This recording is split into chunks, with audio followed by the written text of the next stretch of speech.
All right, I was changing the garbage disposal under my sink. This is a new one, and my dishwasher machine was not draining the water.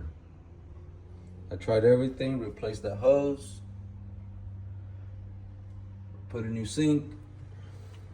I tried everything, but nobody told me that you have to remove a hard plastic that's in there.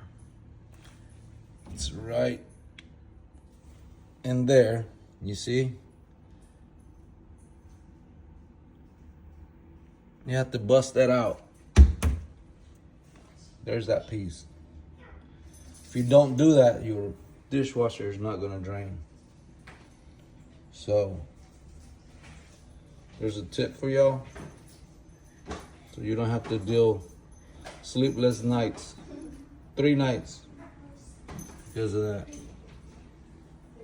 All right. Good luck.